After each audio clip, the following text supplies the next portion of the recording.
How many of you were here 2 years ago? Woo! All right, so 2 years ago, you know what you're in store for. So let me just say, first of all, when we met last time in 2020, it was my last keynote out of state before you know what happened. And now we are here in 2022. It is my first keynote out of state. So let me say thank you to all of you who were here in 2020. You brought me back. I totally appreciate it. So I'm going to deliver for you. Are you ready? How many of you felt that while we were in the pandemic, it felt like you were grounded? Show of hands. And you didn't do anything wrong.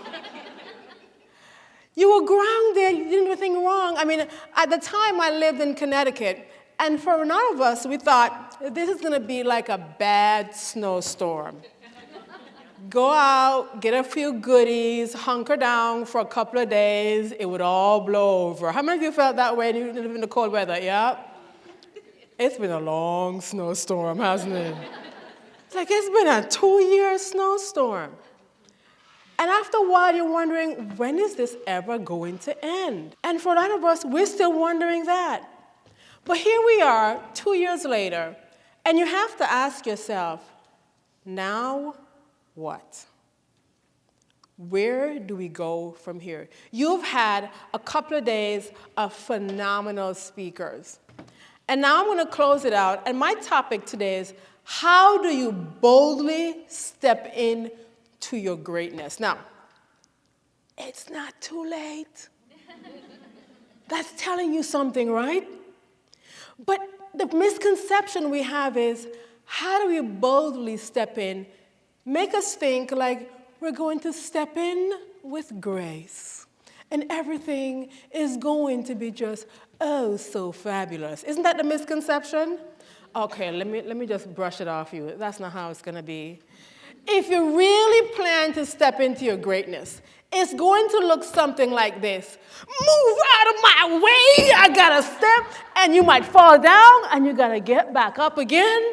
And there's no grace in that, but you gotta straighten everything back out, and you gotta say, move out of my way because I have greatness to achieve, and I cannot stop. And for a lot of us, we say the words that we want to step into our greatness, and we expect fields of flowers. It's not going to be that. And for some of you, you're thinking, it's too late for me. I'm this age, or I don't have this. And the list starts mounting up of the reasons why you are not qualified to step into your greatness. And today, I'm going to say, snap out of it. It is not too late for you to take this moment right now and decide right now. Because you've had lots of great speakers, right? Did you not? Yeah. Give them a round of applause. Did you think those speakers prepared all night just for you to say, those were nice speakers. I think I'll go home now and rest. No, they want you to take the information and do something with it. So I want you to hold a vision in your head of what is the thing that's been going around in your head. It's on your vision board. And in the back of your mind, you're saying, it's a little too late for me. I'm not sure I can do that. I'm not sure I'm really qualified. I'm not sure I have time. I'm a little bit too old. Or I'm a bit too young, or I think my time has passed, and I'm not quite sure. I'm scared. Think about that thing. Hold it right now for the next couple of seconds, because by the time we're done here, I want you to be able to get up and decide, I'm going to claw, push, shove, move anything out of my way so I can step into my greatness. So from this, my new introducer, by the way, you're hired. You heard her describe, I'm author of 5 books, I do a lot of speaking, right now just virtually around the world. I've been doing this now for over 25 years. My company, Workplace Success Group, work with global organizations to help them develop their leaders. And you hear all the good stuff. And you're probably thinking, well, I can't do that, or, she started a long time ago. So I'm going to give you some recent stuff. That's the highlight you heard. Let's rewind 2 years ago, when for a lot of times I was wondering, is it too late for me? So what you didn't know is when I was here 2 years ago, I was 1 month into being a divorcee. It was a brand new world for me. I thought, after 24 years, that I would never get divorced. You get married, nobody wants to be divorced. I was at a point in my life where I was absolutely rock bottom. To say I was free falling would be an understatement. You know those movies when you see the people flying through the air like, ah! That's how I felt. Emotionally, spiritually, professionally, personally, financially. To say I was a hot mess, that was putting it nicely.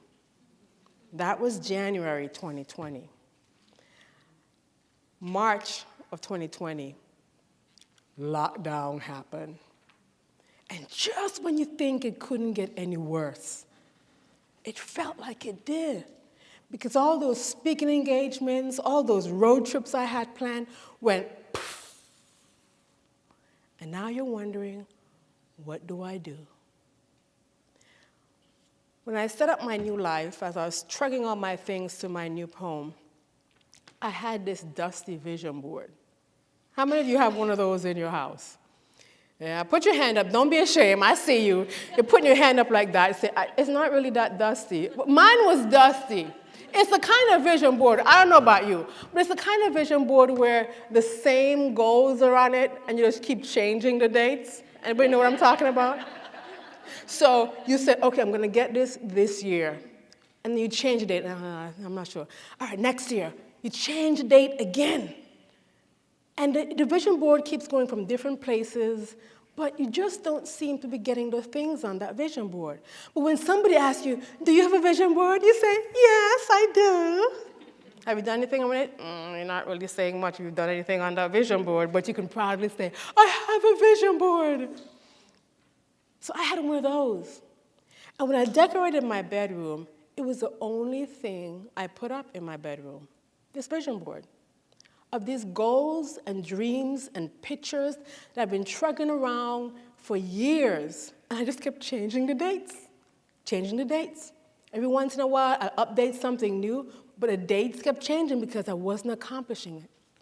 One of the things I had on my vision board was I wanted to live in a tropical place. Now, you know I'm an island girl, but I've been living in the U.S. now, in the coldest part of the U.S., for over 30-plus years. I went from Boston to school in Maine and then to Connecticut. Don't ask me what I was thinking, but that's what happened.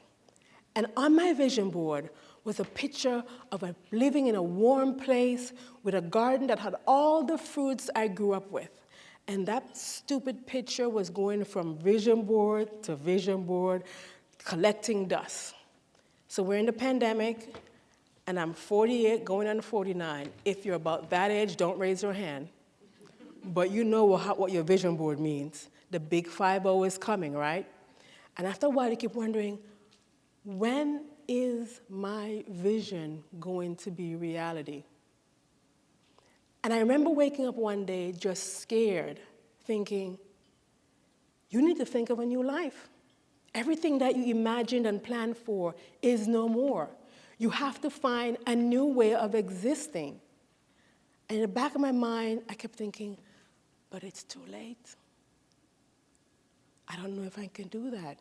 Now, mind you, I'm a motivational speaker, right? And mind you, I come off stages and tell people, you can do this. You can do anything you want. And then I go home and I'm thinking, it's too late. My dream was to be retired with my family in a warm tropical place. And now that was not a dream anymore. So in April, I walked by that vision board for another 100th time. And something clicked in my mind, say, hey girl, you know you're gonna be 49 in a couple of months, right? And I answered back, and? And the voice said, hey girl, you know you're gonna be 49 in a couple of months, and after that comes 50, right? And I said, so, it's on my vision board, what more do you want? And that voice said, so when is it gonna come off the vision board? And I said, I don't know. And it dawned on me, 48 was turning to 49, and in less than a year and a half, I would be 50. And the vision on that vision board would still be there in just pictures. So what I did was, I said, fine, I'll listen to you. Because you all know inside of you there's an inner genius, right? You know that, right? How many of you know that? How many of you know there's the inner genius inside? And let me show you what she does, because we're all women here. Let me show you what she does. This inner genius, she's sitting like this. I wonder when is she going to employ me? She's over there trying to figure things out, but she doesn't realize they have all the answers. Meanwhile, you're over here going, oh, I need strategies for my life. What am I going to do with my life? I need something to do. Oh, I'm going to listen to this influencer and that influencer. And your inner genius is still over here going, are you ready to listen to me yet? And then your genius gets together with your friend's genius. And you're both of them saying, what is wrong with these women? We're trying to tell them what to do and how to get to where they need to go. And they're over there having their own conversations over a glass of wine. And the geniuses are saying, well, I guess one day they'll employ us. So I got tired of those conversations in my head. And I sat down and said, what do you want to do? I said, I want to own a hotel by the time I'm 55 years old. And I want to live in a tropical place now. It is April. We're in the height of a pandemic. I'm thinking, and I want to work a lot in the Caribbean. I live in Connecticut. The flight to the Caribbean is expensive. I have a family still. I still have a son in college. What are you going to do? So I looked on the map. I'm thinking, all right, Florida is really close to the Caribbean. And then I thought, okay, the Bahamas. Let's look for hotels for sale in the Bahamas. All right, we found one. Okay, 55 is still a way off. Let's start with the first goal. You can't do everything one time because we're in a pandemic. I said, move to Florida. Like, what? Move to Florida? You're in a pandemic. You just moved. You just got divorced. You just moved. What is wrong with you? And my inner genius said, I said move to Florida. I'm thinking, but I don't know anybody in Florida. I don't have family in Florida. What do you mean move to Florida? And she said, I said move to Florida. So I said, all right, I'm going to move to Florida. Where I was living, I found out, I told her, I said, I need signs. You got to show me signs. You know what they say? I need signs. You got to show me signs. So I said, I need some kind of signs here. And the sign that I wanted was, show me something that will let me know that this is the right move. Because I'm praying, I'm journaling, I'm doing all the stuff you're supposed to do. And the apartment complex where I was living, I found out they had a sister property in Florida. Wow. And they would allow me to transfer the lease without penalty if I went to their property. And I could do it immediately if I wanted to. That was a sign. That was a sign. But I'm a little dense. I don't know about you, but I can be a little dense. I'm thinking, I need another sign. That's not good enough. So I said, all right, I'm going to put one thing on OfferUp. And if it sells, that's another sign. So I put the brand new couch, because I told you I just moved, the brand new couch up for sale. It sold in an hour. I'm like, darn, now I gotta go. So I sold everything in my apartment. If it could not fit in my Jeep, it would not go. I put the boxes of books that I love, I shipped those down. and emptied out the apartment. I called my parents up. I've been keeping them involved. I said, I'm moving to Florida. They said, who do you know in Florida? No one. What's in Florida? Sunshine. Yeah, that went over really well. And I drove 6 hours to Virginia, got on the other train, and went to Pompano Beach, to the apartment I had never seen except in video, and decided that it was time for me to live my dream. I moved into my apartment. I spent a few months there. And then I had to figure out, I still had that dusty old vision board, remember? The dusty old vision board with the trees in a backyard that were all fruit trees. It was in my mind. It was crystal clear. I found a picture. I was looking for a house. I wanted a backyard with every conceivable fruit tree you can find. And I looked for months, 1 month, 2 months, 3 months. I was getting very discouraged. My realtor said, go north, a little further north. I'm in South Florida. Go a little further north. I'm like, I don't want to go up there. Old people are up there. She said, just go a little further north. I went a little further north, and I looked, tried to build a house, didn't work. I mean, it just kept falling apart. I'm like, I should have stayed in Connecticut. And my genius said, shut up. No, you shouldn't have.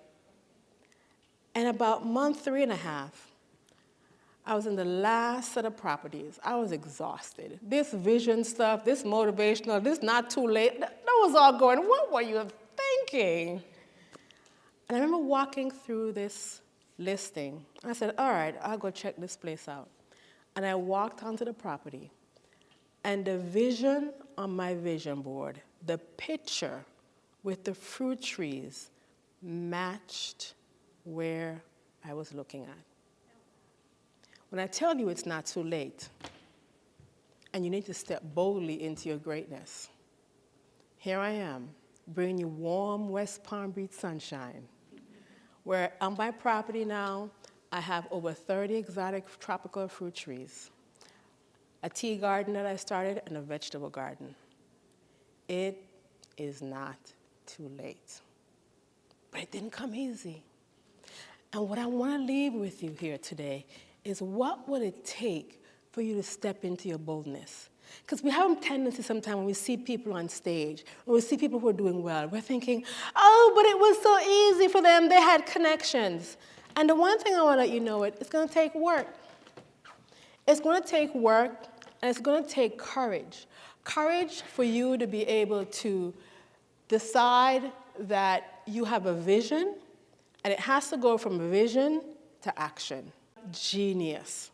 Because she's there to guide you and tell you what you need to do. But it's also going to take you recognizing that you are valuable, and that it's time that you stop downplaying, sidestepping, second-guessing, doubting, living in fear, living cowardly, living fed up, living like you don't even know what to do. When you do. Courage, vision, value. But let me show you some secret ingredients along the journey. Now, I know that here in the United States, people get very woo-woo when you talk about being spiritual. But I'm going to tell you that you need to know for yourself what that means for you. Because you are a spiritual being. That's where your inner genius comes from. And when you cut it off and try to pretend it doesn't exist, it will rebel. It will come out in some ugly-looking ways. So for me, I remember 4 years ago, my journey started when I went into a man's office, and I was looking for business. I have a training company, consulting, leadership development, DEI. And we went in prospecting for business. This was at Yale University. And then the big leadership department there, and somebody gave me a lead to say, go and talk to this guy. So I went in with my ultra salesperson, hi, I'm Karen Hines, and I did the whole spiel. This is like 4 years ago. And I had my speech down. I went with another one of our team members from Workplace Success Group, and we went in and we sat down. and met this older gentleman, very calm, very zen, as they would say. And he started talking, and he just didn't get the sales part. We just started talking personal stuff. And if you know me, I can get very impatient, very like, look, we need business to get done, let's go. I don't have time for all this chit-chat, let's go, let's go, let's go. And he was the opposite. He just kept being, and Karen, tell me about your business and how you get started. I'm like, okay, typical question, let's go to the sales part. And he kept asking more questions. So tell me, where did you grow up? I'm like, that's not important, dude. Can we get to the sales part? So he started, we're going all around this scenic route, and we're not getting to the sales part. And then he started talking about the Bible. And I'm like, oh my gosh, you've got to be kidding me here. I grew up in church, but I didn't want to talk about the Bible when I'm trying to land a sale. I pray before the sale, but don't tell me about the Bible when I'm in the sale.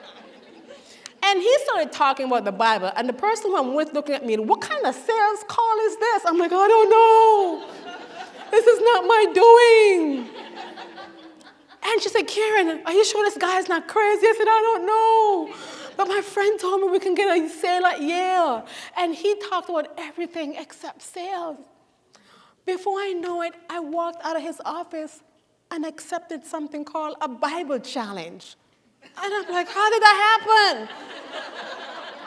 I went for a sale, and I walked out and told this guy I was going to read the Bible cover to cover. What were you thinking? And I was sitting in the car, and she's looking at me, and I'm looking at her, and she said, what was that? I said, I don't know. So the challenge was to read the Bible cover to cover like it was a novel. I'm like, oh, that's kind of silly. I've been reading the Bible all my life, and there's some boring parts of that book. I don't want to read that. So I took the challenge, and I started reading, and I remember the gentleman said, well, you know what, why don't we follow up in a month? I'm like, for the sale?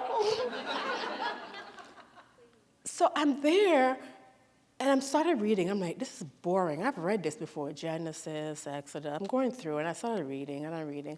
And I'm not reading because I'm interested. I'm reading because I can get back to his office so I can get the sale. And I started reading, and a month went by. I didn't get very far. Went back to his office. He goes, how's the reading going? I'm like, are we in the Karate Kid? What is this? So he said, I want you to keep reading, and I want you to read every day. And I didn't get it. I didn't get it because we're still not talking any sales conversation. But I recognize as we went, every time I go, he said, come back again in a couple of weeks. And I'm thinking, at this point, I'm just going to go down this rabbit hole to see where it leads me, because obviously I'm not getting a sale right now, so let's see what this guy has, right? So I went through, and we kept talking about the Bible and the reading. And the deal was, I had to read every day without fail. And I'm like, I got stuff to do. I can't be reading this thing every day. Like, I got business to close. And really what was happening was, I didn't even know he was developing a discipline in me. It wasn't so much only about the reading, but it was about the discipline of doing something even when it gets difficult. It was about the discipline of sticking to something when you really get tired and fed up. And what I recognize as well, did you know, in my mind, the Bible is the first reality show? I mean, where else are you going to find people lying and stealing and cheating and leadership lessons and lessons about love? And after a while, I started getting into this. And I started recognizing, I'm here bellyaching about my life, and I'm reading about the lives of people who had it worse. And I started putting my life in perspective. My question to you is, how are you staying grounded? Because in the daily practice of reading every day, begrudgingly, I mean, sometimes it will be 11:55 p.m., and I didn't want to break the cycle, because now I'm competitive. I'm thinking, oh, shucks, he said I got to read every day. So I'm scrambling to get the Bible going. All right, I read for 2 minutes. Boom, I got it. But about the practice, so I'm asking you, what practice is keeping you grounded? Or you're simply relying on emotions still? Because emotions are pretty fickle, in case you didn't know. What practice is going to help you recognize that you, in the most difficult times, need to pay attention to what's going on? Recognize that whatever you believe in, I'm just telling you my experience, you decide what's right for you. What is it that's going to hold you together? Because if you're relying on just you only, I hate to tell you, girl, it's going to fall apart at some point. Because life has a way of throwing some curveballs at you that will hit you upside the head. So even though you have that inner guide, that genius, she's going to tell you, duck, go, jump. And every once in a while, something's going to hit you smack dab in the face and knock you out. Where are you going to turn for guidance? You have to find a place where you are standing, rooted, grounded, knowing that no matter what, I'm going to stay here. But you can't just have that only. You also have to have a strategic approach for the difficult and inevitable. As I said, you know life's going to throw you curveballs. So let's pretend like, every time you see on TV, they say, life is supposed to be happy. Lies. What we have to do is find the happiness in the midst of our storms. Your storm could be a work storm. Your storm could be a personal storm. The thing about this is we've been so focused on the professional piece, and COVID came, I think, to reset us, to recognize there need to be some kind of balance. Because we've been pushing, and inside, a lot of us have been so misaligned that we're dying. So even though you're called to lead major companies, even though you're called to lead major departments and teams, and you're called to lead yourself, you can't do that. Because your strategic approach sometimes is not strong enough. I had a neighbor in Connecticut. Her name was Alberta White. For over 17 years before I moved, we got to know each other. She lived literally right next to me. And we would share food. We would help her shovel out, when it snowed. When she cooked her spaghetti and meatballs, you know where I am. When she cooks her chicken soup, you know where I am. Super Bowl meant her famous seafood casserole. Easter meant her codfish and cornmeal and dumplings and green bananas. Christmas meant my curried goats. Thanksgiving also meant my ginger beer, my sweet bread, and my cakes. We shared everything. And we shared a couch where she became my counselor, my friend, the place I would go and literally bawl my eyes out. Before every presentation, I would call her. And we got so close, I would call her Mama. I said, Mama, I'm going to talk to a bunch of CEOs today, and I have a couple of mean-looking ones in the bunch. I said, oh, child, please. Go in there and wow them with what you know you're supposed to do. 3 weeks ago, Mama died, unexpectedly. And at first, I was really sad. But then I was overwhelmed with joy to know that I had the gift of her. But when they went through her things, before she went into the hospital for operation, something routine, nothing major, and she made it through, but complications after. Before she went in, she said, if anything should happen, look under the plant. And nobody paid attention because, she's going in, it's nothing big. And she did pass. And they looked under the plant. And under the plant was detailed instructions about how she wanted her final wishes to be carried out. Everything from what dress to wear, where all the passwords were, every iota of detail that you could possibly think. And someone is leaving this life, she made sure it was taken care of. She chose the songs they should sing. And that's been prepared for years. Why did she do that? Because at 78 years old, she recognized that even when you have difficulties in life, you must still have a strategic approach. The inevitable will happen. things are going to happen. You have things in your life right now that are difficult, gut-wrenching, and yet you sit around hoping they'll magically disappear. Poof, there's no fairy coming. Nobody's going to come and magically take it away. I'm going to ask you to take a moment and sit down and figure out, what difficulties have I been avoiding that I know I need to take a strategic approach to, but I've been avoiding? Is it a conversation with your boss? Is it a conversation with a team member that has not been performing? Is it that personal relationship, a significant other, a child, an aunt, an uncle? Who do you need to have that strategic approach with? It's difficult, it's gut-wrenching, but it's going to happen. So you have a choice. Sit down and pretend it's not going to happen, or you're going to take life by the horns and just like Mama did, put your plan in place and figure out, how do I want to handle this?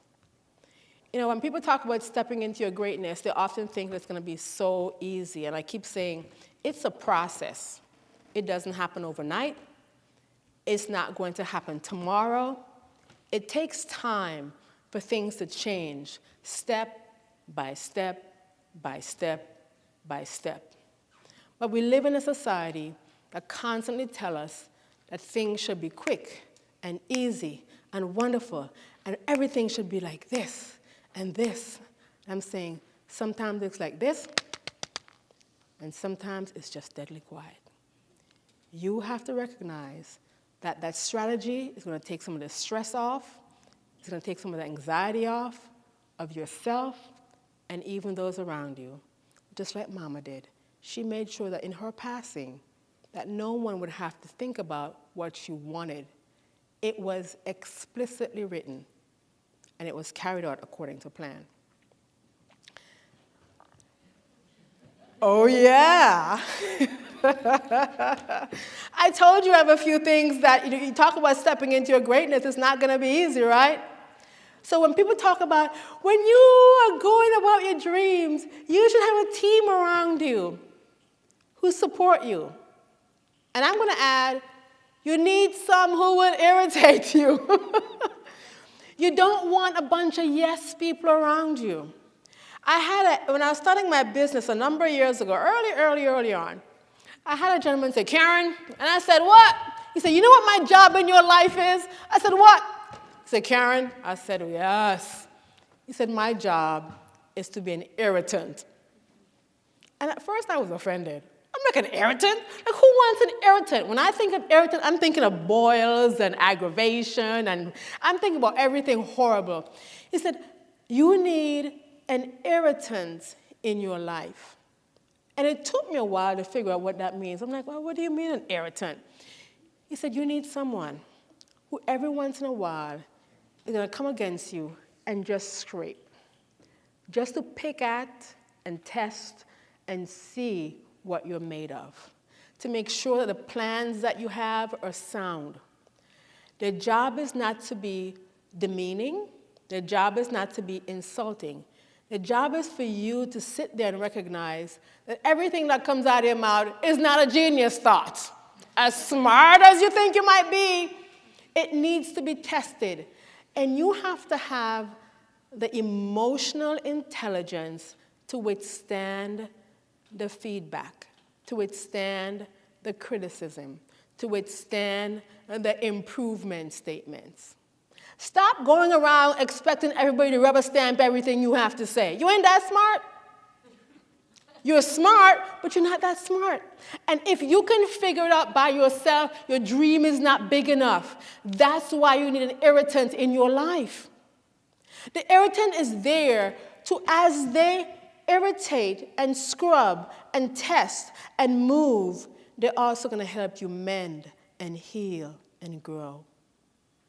If they only irritate you and don't help you mend and heal and grow, get rid of them. They're an aggravation. There's a difference. So make sure you know who do you have in your corner.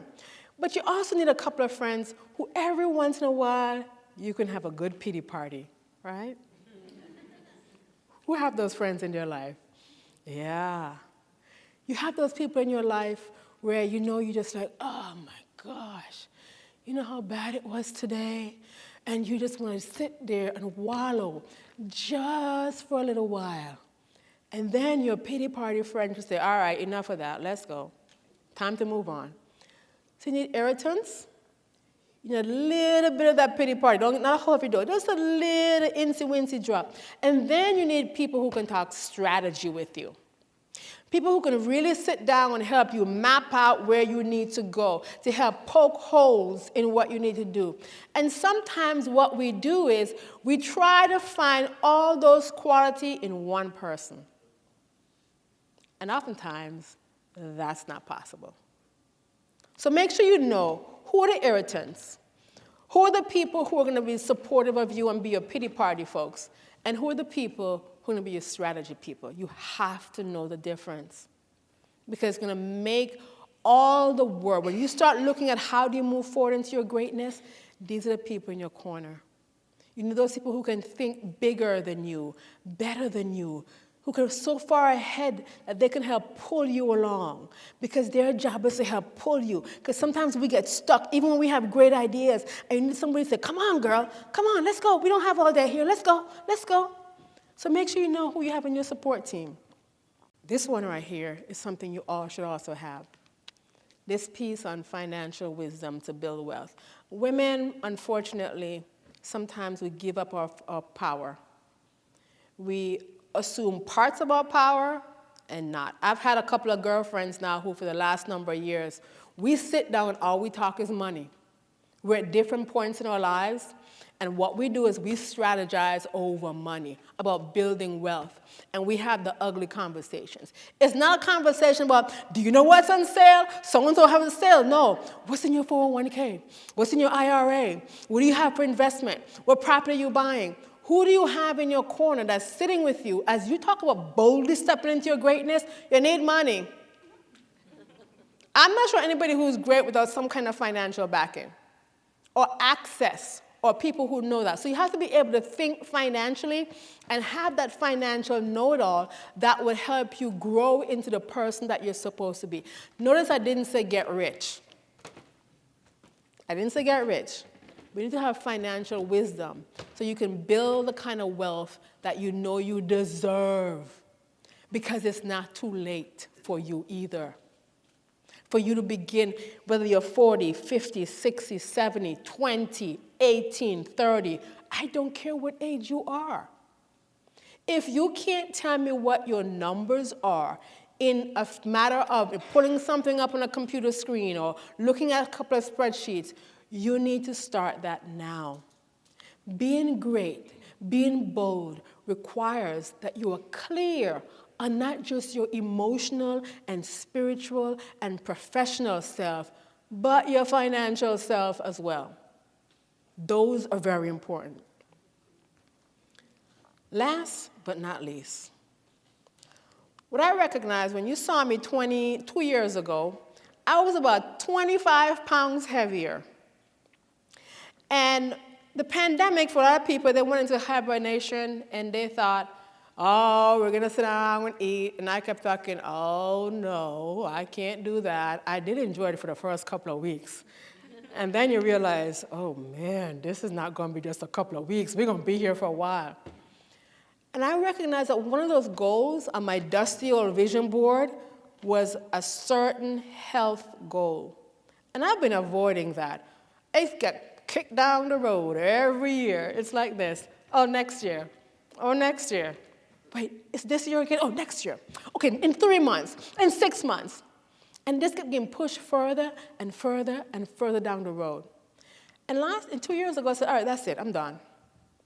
I decided that this was going to be the time for me to really step into not only all the things I wanted, but also my health. I started eating less sugar, less meat, went to mostly vegetarian and vegan existence. Don't get me wrong, I still love a good piece of steak. I still love some jerk chicken. I still love some oxtail, and I still love some good lobster. But now I move around and I change how I eat that. I recognize that my goal is, I want to be 100, walking in my stilettos, walking across somebody's stage saying, "You can do it!" And I don't want to be with a cane. I want to be in my stilettos at 100 going, "You can do it. Step into your greatness." And I can't do that if I'm not healthy. But I also wasn't really enjoying my journey. I'm a very goal-oriented person. I am wired. I'm type A. So I set a goal now. I meet the goal, yay, for 2 minutes, and I'm already on to 5 more goals. That's how I'm wired. And I'm having to learn how to slow down and enjoy the journey. Smell the rose over there to my friend. Smell the rose. Take a moment to enjoy this journey called life. When was the last time you scheduled on a regular basis time for you? Relaxation time. I'm not talking about the obligatory, "Oh my gosh, I think I'm going to hit burnout. I'm taking a day off." That's what I'm talking about. I'm talking about systematically scheduling time off to unwind, to just enjoy the ride that you're on called life, to enjoy the fact that you got up and you're breathing and you're beautiful and you are capable, to enjoy the fact that you can see and you can hear and you can walk and you have a job and you have a home to live in, to enjoy the fact that you are able to even take time off. Greatness does not come from a scattered soul. And for a lot of us, we are scattered souls because we're so much driven that we forget that rest is a critical part of your existence. So I started finding ways, now that I have all the fruit trees in the world, I started finding ways to make sure I'm out in the garden on a regular basis, enjoy the beach, making sure I schedule, this is how ridiculous I am, I schedule monthly dinners with my friends, invite them to my home, and just enjoy time with friends and family. And this is what I also did. I decided that every few months, I'm going to take a vacation of some kind. This one here is me scuba diving in Jamaica. Now, I've never scuba dived in my life. But I figured one of those things on that vision board, yeah. So it's on the vision board, and I got down to Jamaica, and I'm thinking, yeah, I'm going to do that too. And I jumped off a cliff and went cliff diving into the ocean, and I went horseback riding, and I was riding on buggies, and then I said scuba diving. I remember when I'm going scuba diving, I put the wetsuit on, and I'm thinking, this is confining. I can't breathe. What am I doing? Whose idea was this? And that inner genius said, "Girl, that was all you." That was not me. But I went anyway. And there's a world underneath the water that is so calm and so serene that it blew my mind. So my question to you is, when are you going to take the time to schedule time for you? When are you going to believe that you deserve this? When are you going to recognize that until you make time for you, until you take time to truly appreciate and value all that you are, then it's going to be hard for you to step into your greatness. It's going to be hard for you to achieve anything of substance. Because inside, you were born with gifts. Inside, you were born with abilities. And a lot of us leave this earth, you've heard this before, and we never realize it. Because you've been an automatic pilot. And I'm asking you to unhook the automatic pilot. I'm asking you to recognize that unless you have a vision, you will always return to your past. Unless you have a vision, you will always return to your past. So my question to you is, I don't want the vision that's on your vision board that's collecting dust, and you keep changing the date every January 1st. Every December, you're going to revise it. I want you to really sit down and figure out, who do you want to be? Where do you want to go? It's been 2 years since I last saw you. What have you become in those 2 years? And if nothing changes, who will you be in 2 years? This is a conversation that whatever you learned today, as you have conversations around your table, as you're on the plane going home, as you try to figure out where do you want to go, I want you to really consider, where do you want to be in 2 years? Because who would have believed that 2020 was only 2 years ago? And so much has happened. This is your time. When I tell you it's not too late to step into your greatness, it's not too late. But it's going to take work. It's going to take a commitment. It's going to take diligence. It's going to take discipline. And it's going to take consistency. Those are all dirty words. Because all those dirty words mean you have to work. And sometimes it means that your discipline would look like you're on the floor crying your eyes out. And other times it means that you're going to be pulling your hair out. Well, in my case, not much left. But this is your time. My challenge to you is, you spend 3 days here. You have 2 choices. You can leave here full of information going, oh, Jill, that was so great. Oh, you guys did such a great job. Megan, thank you all so much. Trips off into your life.